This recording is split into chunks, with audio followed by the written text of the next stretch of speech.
آپ صلی اللہ علیہ وسلم حضور کی زندگی ایسی تھی کہ آپ نے بے بسوں کو وہ سہارا دیا ہے، بے بسوں کو وہ بس دیا ہے، اور جو ٹھوکروں پر جن کو رکھا جا رہا تھا، جن کا کوئی قرصان حال نہیں تھا، میرے مصطفیٰ نے وہ مقام دیا ہے کہ کسی کو صدیق اکبر بنا دیا، کسی کو بلال حبشی بنا دیا، کسی کو ابو ہریرہ بنا دیا۔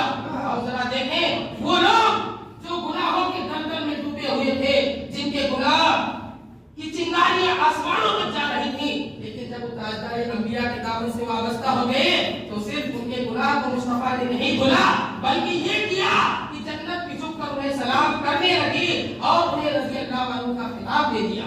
نبی پاک صلی اللہ علیہ وسلم کی مجلس اقدس سجی ہوئی ہے، سرکار فرماتے ہیں کہ قیامت کے دن لوگوں کو جمع کیا جائے گا۔ آیت کریمہ ہے وَإِذَا الْمَوْءُودَةُ سُئِلَتْ، اس آیت کو حضور نے پڑھا اور کہا کہ قیامت کے روز جو زندہ بچیاں زمین میں زمانے جاہلیت میں دفن کی جا رہی تھیں، ان سے پوچھا جائے گا کہ کس گناہ کی سبب تمہارے باپ نے تمہیں زمین میں زندہ دفن کر دیا تھا۔ حضور خطاب فرما رہے ہیں، صحابہ کو نصیحت فرما رہے ہیں۔ ایک صحابی رسول پیچھے رو رہے ہیں، روتے جا رہے ہیں، روتے جا رہے ہیں، اتنا روئے کہ ان کے آنکھوں سے ان کی داڑھی مبارک تر ہو گئی۔ مصطفیٰ دیکھ رہے تھے، ان کو آگے بلایا، کہا پیارے صحابی کیا بات ہے، اتنا کیوں رو رہے ہو؟ کہا مصطفیٰ آپ نے فرمایا ہے کہ قیامت کے روز ان معصوم بچیوں کو بارگاہ خدا میں کھڑا کیا جائے گا اور ان کے والدین کو کھڑا کیا جائے گا اور پوچھا جائے گا اس کے والد سے اس گناہ کے سبب اس بچی کو زمین میں دفن کیا گیا تھا۔ مصطفیٰ میرا حال یہ ہے کہ میں اپنی حالت کو اور پچھلے معاملات کو دیکھ کر کے اور سوچ کر کے رو رہا ہوں۔ حضور نے فرمایا کیا ہوا؟ کہا میں نے 7 بیٹیاں تھیں، زمانے جاہلیت کا رواج ان پر مسلط تھا، میں نے 6 بیٹیوں کو زمین میں زندہ دفن کیا، ان کو تو بھول چکا ہوں، لیکن ایک بچی ایسی تھی کہ میری بیوی کے پیٹ میں حمل تھا، میں کسی سفر پر چلا گیا، مجھے آنے میں تاخیر ہو گئی، جب 3 سال کے بعد کا وقفہ گزر گیا تب میں واپس آیا، بچی پیدا ہو چکی تھی۔ جب میں آیا زمانے جاہلیت کے رواج میرے سر پر چڑھ کے بول رہا تھا، اس نے کہا کہ اس بچی کو بھی دفن کر دو ورنہ زمانہ کیا کہے گا کہ اس کے گھر میں لڑکی پیدا ہو گئی ہے۔ میں نے اس بچی کا ہاتھ پکڑا، ہاتھ میں پھاوڑا لیا اور اس کو جنگل کی طرف لے گیا۔ اللہ کی قسم میں نے گڈھا کھودا اور کھودنے کے بعد اس بچی کو اس میں ڈالنے لگا۔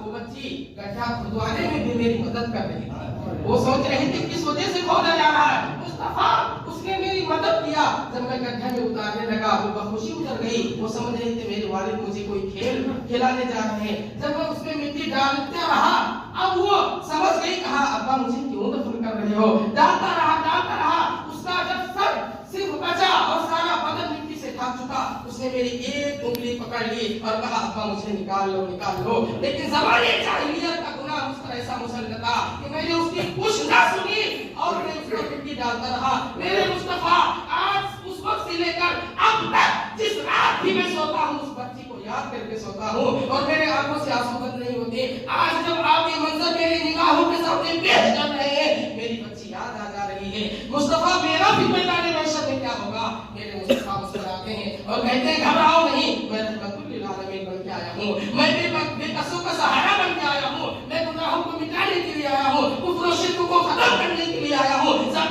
زمانے جاہلیت کو پیچھے کرنے کے لیے آیا ہوں۔ گھبراؤ نہیں، آگے آؤ۔ جب تم نے میری زیارت کیا اور اسلام لائے، میرے ہاتھ پر تم نے بیعت کر لیا تو اللہ نے فرمایا کہ صرف میں نے ان کے گناہ نہیں دھلے ہیں بلکہ یہ ایسے ہو گئے ہیں کہ جو ان کی زیارت کر لے گا اللہ اسے بھی جنت میں داخل کرے گا۔ یہ میرے مصطفیٰ کا